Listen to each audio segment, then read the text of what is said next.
Mujer, si no fuera por las feministas, tú no podrías ni votar. Ya. El problema es que eso es mentira. Como en la mayoría de ocasiones, los derechos de la mujer se lograron con el derramamiento de sangre de hombres. ¿Sabes cómo se consiguió el sufragio femenino? Las feministas hacen mucha referencia a las sufragistas inglesas, a las que muchas consideran, erróneamente, que consiguieron el derecho a voto de la mujer, cuando de hecho solo lograron retrasar ese derecho. El sufragio femenino en Inglaterra se logró en 1918, al final de la Primera Guerra Mundial. Y en ese año, las sufragistas, las feministas de la época, sufrieron su peor derrota. El movimiento sufragista nace en Inglaterra a final del siglo XIX, y a principios del XX aparece una decisión llamada las suffragettes, que tomaron la iniciativa del movimiento por el voto de la mujer.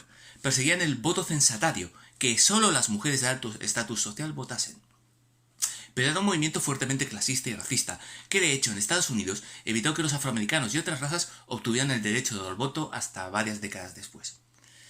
Las sufragettes inglesas se dedicaron a hacer ataques terroristas, hundiendo con ello la popularidad de las sufragistas.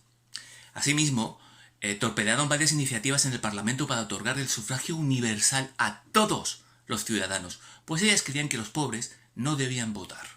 Porque lo que todas las feministas olvidan es que en aquella época casi la mitad de hombres tampoco tenían derecho a voto. El debate sobre el sufragio universal se dio a finales de la Primera Guerra Mundial cuando, viendo las masacres que sus soldados habían sufrido en el frente, muchos se dieron cuenta que la mayoría de esos chicos ni siquiera tenían derecho a votar. El tema del sufragio universal, que llevaba un par de décadas rondando, por fin se materializó. Y el líder del Partido Laborista, que había sido atacado varias veces por las sufragettes para que no permitiera el sufragio universal, que incluía a las mujeres, se aseguró que el derecho al voto fuera concedido también a las mujeres. Así que, a pesar de la oposición de las feministas, Gran Bretaña otorgó el voto a todos sus ciudadanos, hombres y mujeres, como agradecimiento a esos hombres que habían derramado su sangre por su país. Así, esas sufragistas que habían hecho aquella campaña de las plumas blancas, una tradición británica que consiste en entregar plumas blancas a los que consideran cobardes, que es la mayor humillación social que había en aquella época, consiguieron el derecho a voto a costa de la sangre de aquellos hombres a los que ellas acosaron para que fueran a morir al frente. A partir de ahí, el sufragio universal se extendió por Europa y América.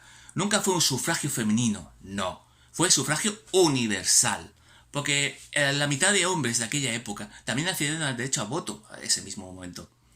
La actividad del resto de heroínas del sufragio femenino a nivel mundial se solía limitar a dar algún discurso épico en un parlamento, pero si alguien cree que esos discursos cambian realmente algo, es que es muy inocente en cuanto a cómo funciona la política. El voto femenino se obtuvo por el progreso de las sociedades, no por el feminismo, que de hecho fue más un estorbo en la consecución de los derechos en varios países. Muestra de ello es lo poco que hablan las feministas de los verdaderos primeros países donde se obtuvo el voto de la mujer. Nueva Zelanda se obtuvo después de una simple campaña publicitaria en prensa. Suecia, Finlandia y Noruega lo otorgó entre 1907 y 1908, sin ningún tipo de activismo feminista. El gran éxito del feminismo ha sido otorgarse un montón de méritos que no son suyos, y una mentira repetida 1000 veces se convierte en la verdad. Así que, toda mujer que vea este vídeo le digo, puedes estar tranquila, no le debes nada al feminismo.